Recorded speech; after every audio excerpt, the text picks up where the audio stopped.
My name is Dr. Kevin Wooten. I am a professor of management here at the University of Houston, Clear Lake. It means a lot. I was a part of the original cohort of students in 1974.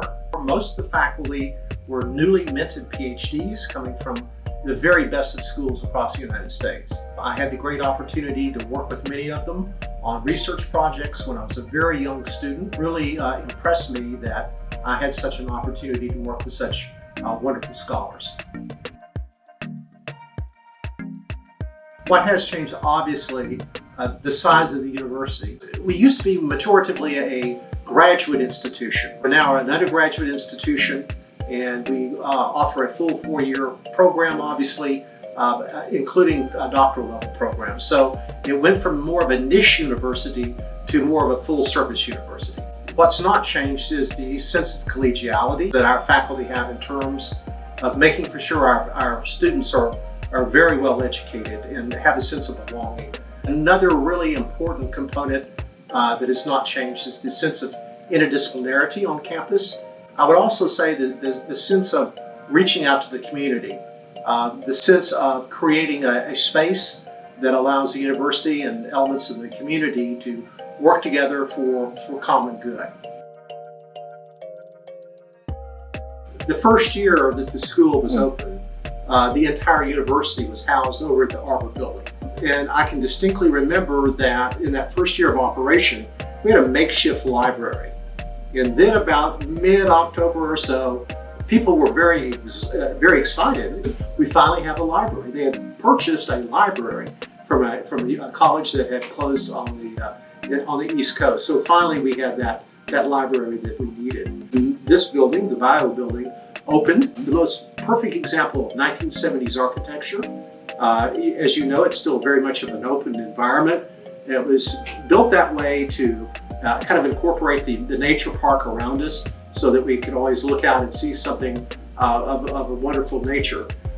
It was also in those days a very different kind of building. The thing that people need to realize at UH Clear Lake in 1974 was an educational experiment in many respects. And that's what drew so many initial good faculty.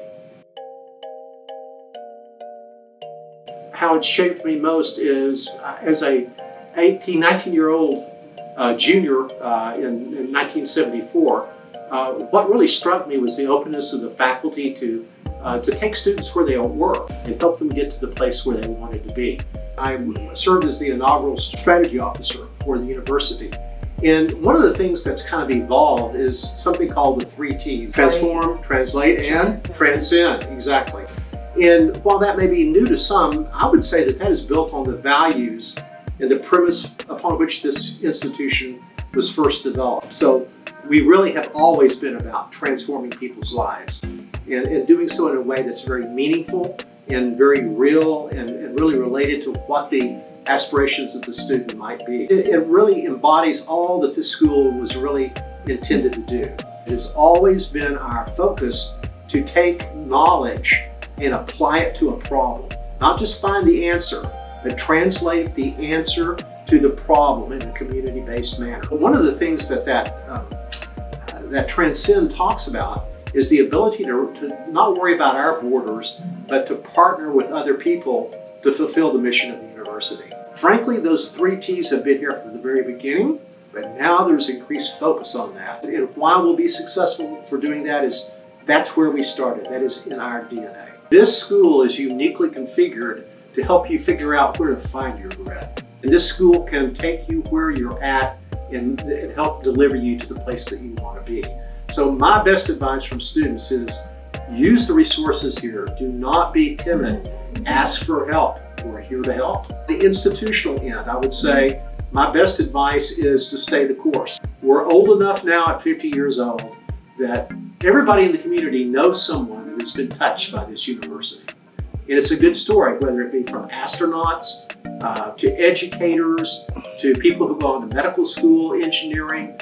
This school has been the launching pad for many, many successful people, and we're only 50 years old.